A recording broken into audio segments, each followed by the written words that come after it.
Alright, good morning. Welcome back to Pilos Magmamay Insight, aka Saglit. Okay, I owe you guys apology dahil identify tayo na number one solid na supporter ni Isko Moreno, pero ngayon lang ako nag-vlog para kay Isko dahil talagang na-busy. However, ay talagang nandito sa puso natin si Isko Moreno. Hindi tayo papayag hindi mag-vlog para kay Isko. Okay, so one thing for sure, ang message ng video ito ay si Isko will save Manila. Yun ang at the end of the video, we're gonna have some conclusion na talagang Isko is trying to save Manila. Anyway, okay, let's busisiin natin to. Let's break it down. Okay? So, maraming mga spekulasyon kung bakit si Isko ay bumalik, okay, sa pagka-mayor. So, kasi daw ay incompetence daw si Hani Lacuna. Yun ang sabi ng mga tao. Pero si Isko Moreno ayaw niya na magbatuhan ng putik dahil he respect Hani Lacuna dahil bilang isang mahusay na tao ay may utang na loob daw siya dito. Okay, ayaw ni Isko, sasaway ni Isko yung mga tao na ayaw ni Isko nung may mga bangayan na ganyan, okay? Marami daw project si Isko na hindi itinuloy ni Hani Lacuna dahil baka nga naman mapaputay yung legacy ni Isko eh. So, but ang pinaka mabigat na reason dito ay according to mga political analyst na rin, ay maraming gustong lumaban kay Hani Lacuna dahil nga mahina eh. Parang mahina si Hani Lacuna at yun ay kinatatakot ni Isko. Baka manalo ang budol-budol, okay? So baka mapabaya na Maynila dahil mahina nga si Hani Lacuna. Can you imagine na kung si Pacquiao o kaya itong si Amy Marcos ang lalaban? So anyway, at marami pang iba na madaming pera na kayang banggain talaga si Hani Lacuna. So yun ang nasa survey na matatalo si Hani Lacuna. So inirescue lang ni Isko ang Maynila. Yun, okay?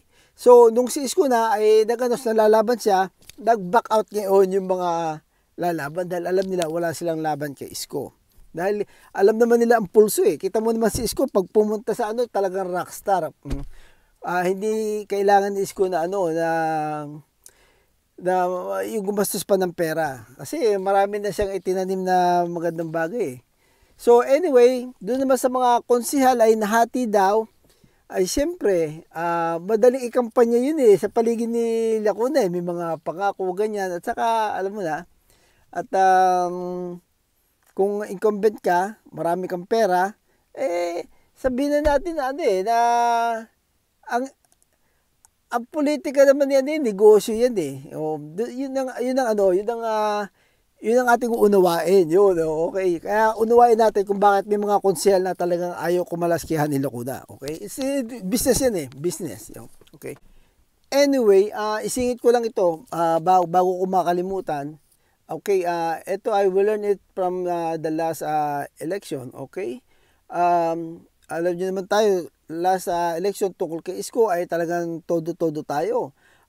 Aabot ako ng pangampanya sa Texas, Florida, at pumunta pa ako ng Canada dahil marami daw Pilipino doon, nangampanya tayo kay Isko Moreno, okay?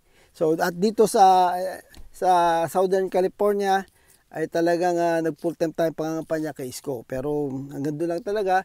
Ang ko lang dito may comment lang ako na bulok ang campaign manager ni Isko. Yun ang aking yun ang aking insight, okay? Check this out. Okay, ang kampanya ni Isko ay God First. And then later on ay sinamahan ng mga buntangero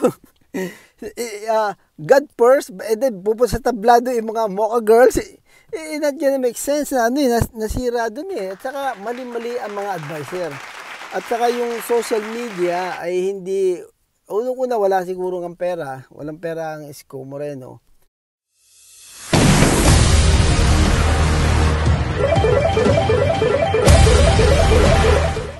Alright, okay, check this out. Masyado lumutang yung boy benta. At saka dapat nag-damage control siya doon, okay? Kasi ganito yun eh. Pagka yung merong sinasabi sila na trial by publicity, di ba? At pagka kung anong narrative na inilagay ay malakas ang dating noon dahil ang tao pag narinig yun and then hindi uli nakapanood ng TV ng mga baka yun na ang huli sa kanya. So pag gano'n magda-damage control ka ng 10 times dapat. Okay, na ipaliwanag niya, tinawagan niya yung mga sa galing ni Isko magpaliwanag, hindi yung pagkakataon. Dapat yun, yung kung sino man ang campaign manager niya, dapat ay sa national TV at may mga kilala naman sa media. Ay ngayon, ang mali dito, ay katulad no, pupunta halimbawa sa Manila Zoo, mag-i-interview sa kanya si Banat Bay. Ay bawas boto yun eh. Okay, gaano kadaming tao ang galit si Banat Bay na buntangero? Ay kung yung mga taga ABS-CBN na lang, hindi yun sa mga vlogger lang. So on the side lang yun, on the spot, lang yun, hindi mo pwede ibabad yun. Yung mga ganoon.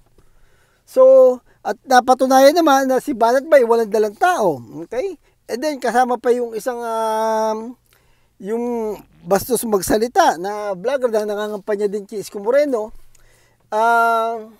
So, yun lahat ng mga disenteng tao na naniniwala sa God first, mga reliyosong tao, ay napapunta kay Lenny na lahat. Nag-alisa na. So, yun ang dapat dapat yun ang inaasahan natin kay Isko Moreno eh. So, bulok ang campaign manager ni Isko Moreno during that time. Ang daming mga nakakainit ng ulo. Ganun pa man, ay tayo naniniwala kay Isko Moreno. So, inala ang miscalculation. So, si Isko Moreno naman, siyempre, ang kalagayan ni Isko Moreno, lahat pagbibigyan. Wala siyang pinipiling tao. Ang problema ay mga agresibo itong isang ito, to si Banat Bay na dumikit sa kanya. So, yun bulok at talaga campaign manager, dapat bigyan ng distansya to. Wala naman dalang butante to eh. O lalo ngayon, Maynila lang naman ang labanan. So, kung hindi na kailangan dito yung mga ganyan eh. Malas yun eh. Malas yun eh. Anyway, politika yan. Pero at least, kita na natin ang numero ngayon kung Maynila lamang. So, nothing to worry about at hindi na natin masyado kailangan ikampanya si Isko Moreno dahil parang sure winner na according sa survey.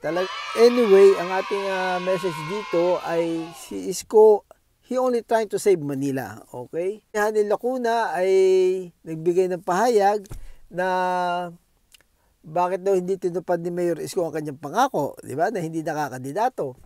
Pero ang insight ko dito ay nape-pressure na lang si Hanil Lacuna na magbigay ng ganyang statement para ipakita doon sa kanyang mga konsehal na talagang palaban din sila. Okay? Pero sa totoo niyan ay alam ni Hanil Lacuna ang totoo na talagang mahina siya. Okay? At saka kita nyo ba mga Duterte, in the last minute saka sila magde-declare na kung sila ilalaban o hindi. Pag maaga ka nag-declare na ikaw ay lalaban, alam nyo na, yun nangyari kay Binay, di ba? Di ba? So, yun. Okay, sa mga Iskon yan, na katulad ko, ay andito pa rin tayo kay Isko Moreno at mga kampanya pa ulit tayo. Anyway, I'll be honest with you, nabansa ng tamad na vlogger. Siguro, minsan nakaka-3 times a week naman ako, di ba? Hindi ko kasi ako pwede mag-commit talaga eh. I'll be honest na I'm not gonna chase the money dahil wala naman pera nagkasya, laging kulang eh, di ba? Ang mahalaga ay yung yung relax lang tayo at saka yung naghanap nga ako ng mga materialis na yung isisingit ko yung mga masasaya na bagay kasi ang masyadong intense yung ibang mga fight na fight, ayaw ko naman ganoon yung nagagalit, nagmumura wag naman. Parang hindi na magandang i-vlog yung mga ganun eh. Masagwa na yun eh. So anyway, salamat po sa mga nag-subscribe at mga mag-subscribe pa. At marami tayong padating na vlog. Naghahanap lang ako ng nag-i-scout ako eh. pupuntahan. Yeah, next week ay meron akong magandang spot na pupuntahan at i-share natin to sa inyo. So, teka pala, meron nga pala akong halaman dito na ipapakita sa inyo eh. Sandali lang ha. Baba tayo sa sasakyan. Okay. Baba tayo sa sasakyan. Anyway, ito yung ito yung aking yard. Meron akong kaibigan galing Mexico, dinala ako ng halaman. Okay, so ito daw ay pangalan nito. Queen of the Night ang pangalan nito. Kasi sa gabi bumubuka siya eh. Sa gabi lang siya bumubuka. Sa araw, nakalupay-pay siya. So, yan siya. So, anyway, ito yung mga project ko nung last time na ginawa, yung mga bato. Yan.